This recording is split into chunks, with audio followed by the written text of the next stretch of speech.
Mirror's Edge, we wanted to create something very unique, a game that felt very different. Obviously at DICE we've made lots of first-person games with our Battlefield series. And we wanted to create something that was still first-person, but was really centered around movement.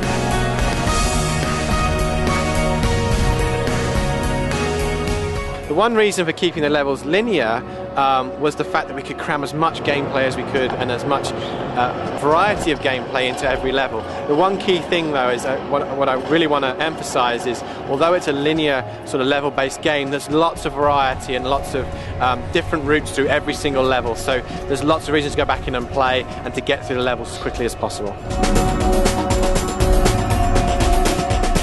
What you do is you bring things together. So you might use a basic jump and then a forward roll as you land, which really keeps your momentum going. Using a wall run, but then if you sort of look out and jump away, you can sort of do big jumps away, maybe to other platforms, or maybe you can sort of do quick jumps between two walls to get up to another level very quickly. So it's the game, basically you don't unlock any new powers to face. She's a normal person in an extraordinary situation. She's only limited by your skill.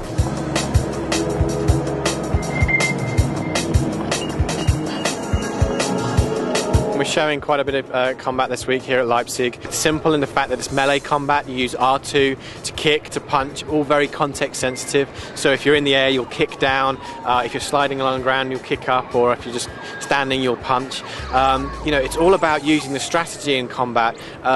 This week here at Leipzig, we're showing a section where you have 4 different enemies to defeat. The key there is to try and separate the enemies. You don't want to pile in because you'd have no weapon at the beginning. You know, you probably have no weapon, you've got no armor. It's all about using strategy to isolate your enemy. It's about using the environment, you know, taking cover, taking one out, then taking cover, taking somebody else. Real strategy element. So you use the basic punches and kicks, and then you have the triangle button to disarm. So if you time it right, when the gun goes red, you can time to disarm your opponent, and then you can use your weapon against other people.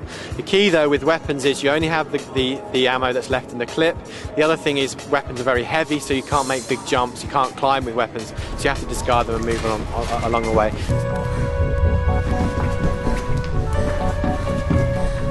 Faith carries a yellow bag. They'll be around all the levels. There'll be lots of them within the levels, and we really encourage you to explore.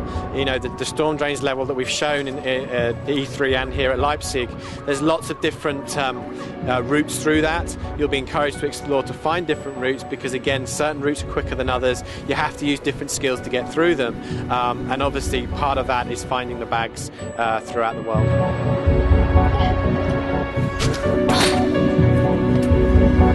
You know, the red elements within the game are there throughout. You know, whether they're there, you know, there's times where you might see a little bit less, but they're there throughout the game. It's an option you can turn off.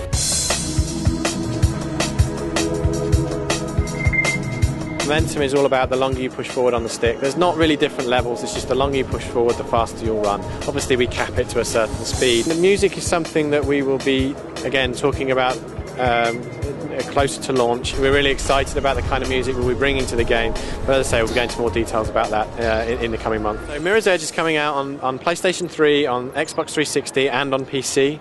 We haven't got a specific date yet, but it will be out before the end of the year.